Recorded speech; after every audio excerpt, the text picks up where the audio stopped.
लिया के नाम में ही काल छिपा है। तू उसे ललकारने का दुस्साहस कर रहा है गरुड़। स्वयं को भगवान विष्णु का वाहन कहता है, तो वाहन का ही कर्म कर। स्मरण रख, इस धरती के सर्वश्रेष्ठ योद्धाओं के लिए भी मैं मृत्यु का दूत हूं। विनाश काले विपरीत बुद्धि। तुझ जैसे मूर्ख सदा इस युक्ति को सार्थक करते आए हैं।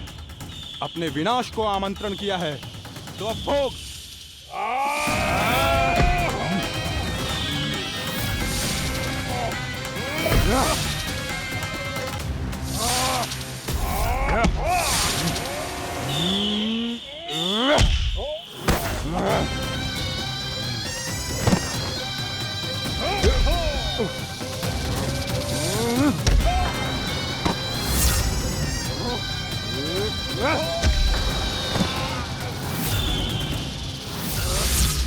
जिसने मेरा भोजन चुराने की धृष्टता की है वो इसी योग्य है। तू मुझे जानता नहीं है गरुड़, मैं महाविषधारी नाग कालिया हूँ। तेरा इतना दुस्साहस कि तूने मुझ पर चरण से प्रहार किया।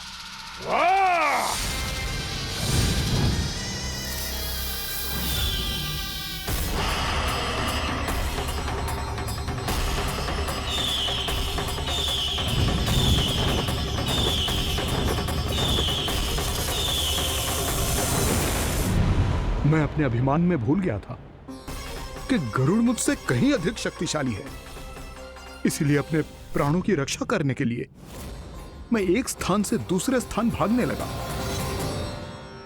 नदियां, पर्वत, यहां तक कि मैंने सागर भी लांघ डाला। पर मैं जहां भी जाता गरुड़ के रूप में मेरा काल वहीं आ जाता।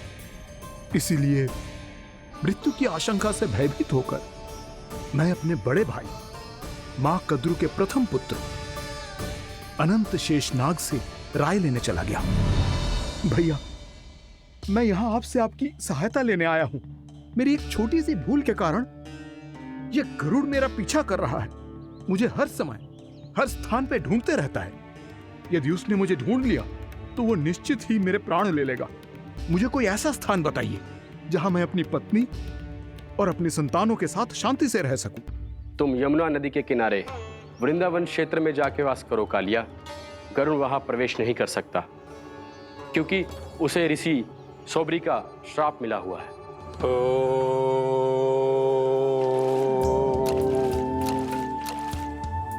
ध्यान और तपस्या का नित्य कर्म करते हुए ऋषि के मन में मछलियों के प्रति प्रेम भाव इतना बढ़ गया कि वो भूल गए सभी जीव खाद्य श्रृंखला का भाग होते हैं और मछलियां भी इस नियम की अपवाद नहीं है।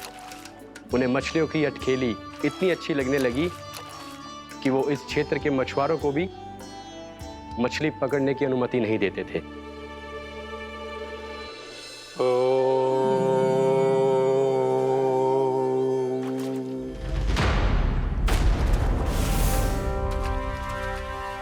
उस दिन वो उस पक्षी को नहीं रोक पाए, पर तब से सावधान रहने लगे। यहां तक कि अपने साधना से भी अधिक ध्यान वो पक्षियों पर केंद्रित करने लगे। ठहरो! इसी क्षण अपनी चोंच में पकड़ी इस मछली को छोड़ दो। तुम्हें इन मछलियों का आहार नहीं करना चाहिए पक्षीराज। ये तो खाद्य श्रृंखला का नियम है ऋषिवर। यदि मैं इनका आहार नहीं करूंगा तो कोई और पक्षी कर लेगा। मैं अपने आनंद या प्रतिशोध के लिए इनके प्राण नहीं ले रहा। ये तो बस मेरा भोजन है। पर यह मेरा तपस्या स्थल है।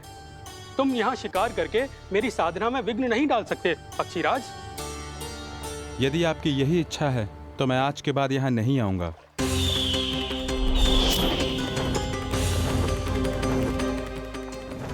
पर आज ये मछली मेरे आहार के रूप में पकड़ी जा चुकी है। मैं वचन देता हूँ ऋषिवर, इस स्थान पर यह मेरा अंतिम शिकार होगा।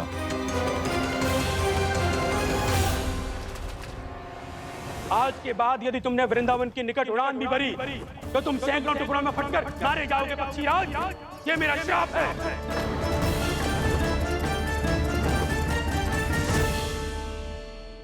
और इसीलिए भैया शेषनाग के सुझाव के अनुसार मैं यहां आ गया।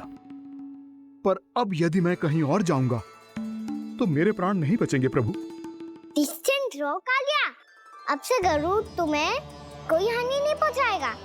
अब तुम्हारे फनों पर मेरी पक्षिन बन गए कालिया, इसीलिए अब से तुम्हें गरुड़ से कोई भय नहीं होगा। निश्चिंत होकर अपने परिवार के साथ गहरे समुद्र में चले जाओ और सुख से शांति से निवास करो। पर ध्यान रहे, निर्दोष जीवों को हानि ना पहुंचे। आपने मुझे जीवन दान दे दिया प्रभु, इस उपकार से मैं कृतज्ञ हूँ प्रभु। आदेश दीजिए, मैं आपकी सेवा कैसे करूं? तुम्हारे जल क्षेत्र से 1 कोटि कमल पुष्पों को लेने की अनुमति दे दो कालिया। यह मेरी सेवा होगी। प्रभु, ये तो मेरा सौभाग्य होगा।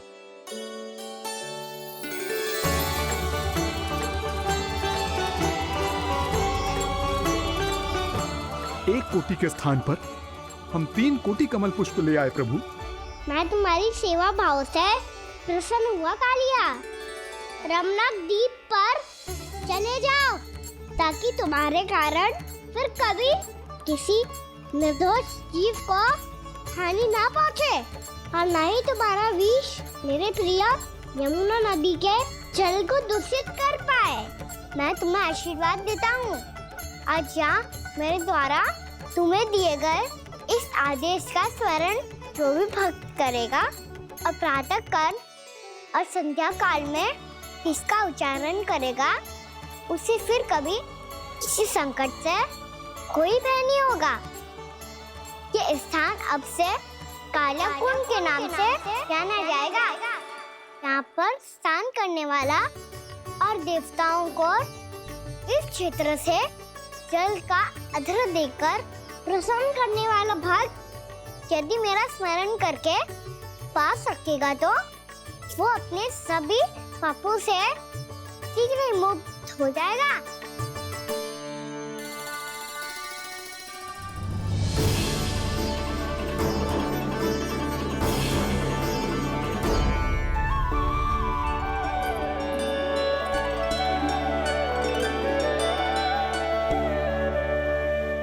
कौन है जी भगवान जिसने अभी अभी कालिया जैसे विशाल विस्तर का सामना किया? क्या एक साधारण बालक जो शीत की अधिकता से ठिठुर रहा है? क्या करूं? मैं लल्ला को ममता के आंचल में छुपा लूं या भक्त बनकर प्रभु की लीला देखती रहूं? क्या करूं मैं? कितना ठंडा था जल, बहुत सर्दी लग रही है। सर्दी से तड़पते हुए कैसे देखूं इसे? अभी जाके अपने पल्लू से सुखाती हूँ। हृदय से लगा के स्नेह की आंच दूंगी तो सर्दी पल भर में छूमंतर हो जाएगी।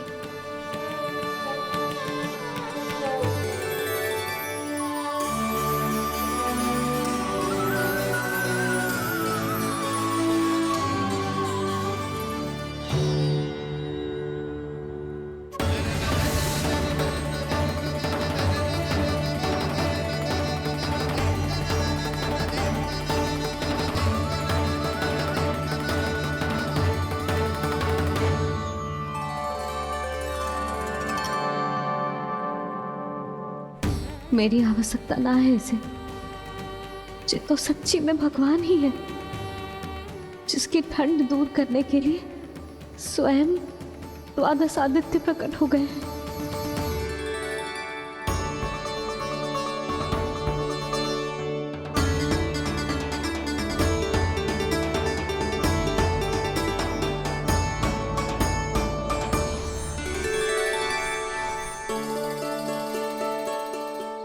किया आपने? मैया मुझे अपने हृदय से लगाने वाली थी कि आप सब प्रकट हो गए। क्षमा कीजिए प्रभु, पर आपको भीगा हुआ देखकर, ठंड से ठिठुरता हुआ देखकर हमसे रहा नहीं गया। हम अपने वश में नहीं थे प्रभु। भक्ति से भावुक होकर हम प्रकट होने पर विवश हो गए थे। हमारी किरणें जैसे स्वयं ही फूट पड़ी और दौड़ पड़ी आपको सुखाने के लिए। मैं आपका प्रेम, आपकी भक्ति समझता हूं आदित्यगण, और इसीलिए इस समय मैं जहां खड़ा हूं, इस स्थान को द्वादश आदित्य टीला के नाम से जाना जाएगा। द्वादश आदित्य टीला के नाम से जाना जाएगा। हम धन्य हो गए प्रभु। अरे कहाँ जा रहा है? जो गड़बड़ किया है उसे सुधारिए तो सही। प्रभु आज्ञा दीजिए।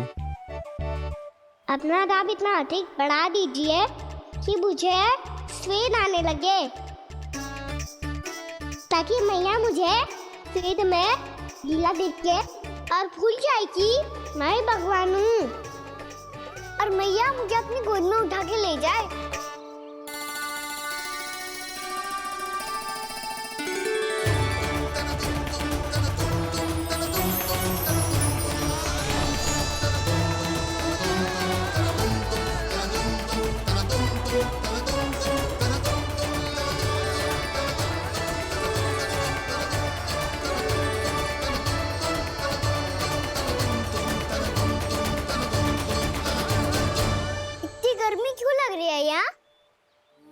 श्वेत की एक बूंद भी आती थी तो मैं अपना आंचल लेकर पहुंच जाती थी इसके पास। जानती ही नहीं थी कि चेतु स्वयं वायुदेव को आदेश दे सकता है कि वो बहने लगे और उसका सारा श्वेत सुखा दे। वायुदेव की आवश्यकता नहीं है मैया, मुझे आप ही चाहिए। लगता है जिस बात का भय था वही सत्य होने लगी है। भैया मेरे भगवान रूप को भूल नहीं पाएगी, और अब मेरे लिए उनके सत्य छुपा कर रख पाना कठिन हो जाएगा। कृष्णा कृष्णा हरे कृष्णा कृष्णा कृष्णा मुरली मनोहर कृष्णा गोपाला गोविंदा हे दामोदरा।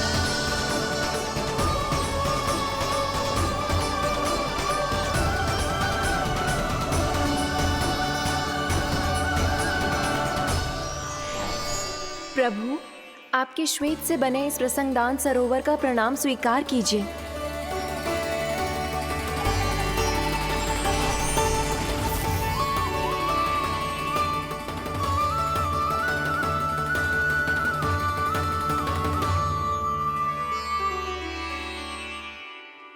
ओहो, इस चमत्कार को देखकर भैया को और भी अधिक विश्वास हो जाएगा कि मैं भगवानी हूँ। अब कैसे मनाऊं मैया को कि मैं इनका लाई हूँ। बाबा है ना, अब तो यही सहायता करेंगे। श्री कृष्णा